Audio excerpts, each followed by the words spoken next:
What would your life be like if you decided to give up some of your fears? What would your life be like?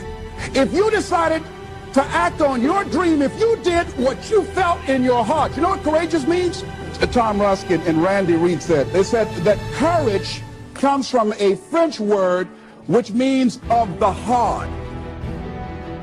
How does it feel to you? He says it's courage, you know, it takes courage to live. Says most people go through life not allowing themselves to step out because they don't want to let go. They don't want to be blown around. They don't want to be moved. The courage to face life's whirling wind of contradictions. The courage to love yourself. The courage to love. For years, I was afraid to love. The courage to take a chance. The courage to be who you are. And I say to you that as you look toward the future, you look at life on a daily basis.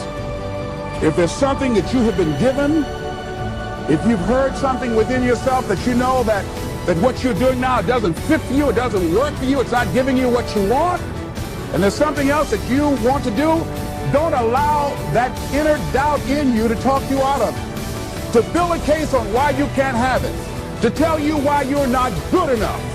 You ignore that inner voice and all of the external voices. Don't judge the possibilities for what you can do based upon the circumstances, because the circumstances won't determine who you are. Don't determine what you're able to do based upon your resources. Don't determine what's possible for you based upon where your life is right now. Where your life is right now is not you. That's just what it is right now. But the possibilities for you are unlimited if you're in a rebuilding process. It's unlimited if you're coming back from adversity and devastation. It's unlimited of what you can do. That's the capacity of human beings. It doesn't matter how many mistakes you've made. It doesn't matter how many flops you've had. It doesn't matter how much money you've lost. In fact, I see it only as an investment of what you learn from life. Not losses, but investments of what's possible for you.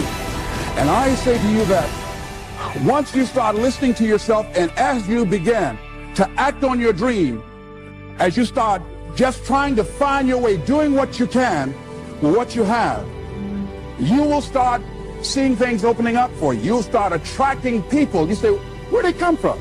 Things will start coming together, clicking for you. You say, whoa. You start brainstorming. Ideas will come out of nowhere as you focus on it. The key to it is to begin to focus on what it is you want to do. Why, Les? Why is that important? Because as you focus on that which you want to do, that which we focus on, that which we give our energy to, it will begin to multiply. It will begin to expand. It will begin to develop your consciousness. And out of that comes your greatness. Out of that comes a commitment. Out of that comes a passion for life. Out of that comes a special power that you have in you that you haven't even called on yet. See, the powers that we have will never reveal themselves if we don't challenge them, if we don't put ourselves in a position where we have to use them.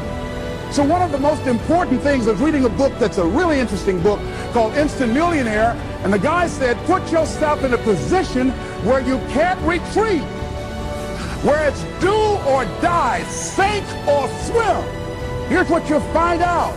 You'll develop incredible swimming skills.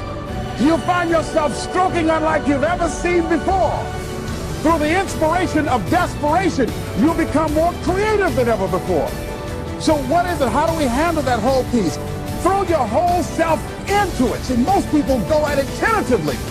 They don't give all their stuff. They don't concentrate. They don't put everything they've got in. One guy wrote a book called All You Can Do Is All You Can Do. And all you can do is enough. But he says, make sure you do all you can do. And if we're honest this evening, we know that we haven't done all we can do. So as we look at the future, we can decide that from this day forward, as I look at my personal relationships, if I look at my professional relationships, if I look at my family relationships, if I look at all the dimensions of my life, looking at myself mentally, emotionally, and spiritually, I'm going to do all I can do to develop me, to bring my talent out here, to make a contribution.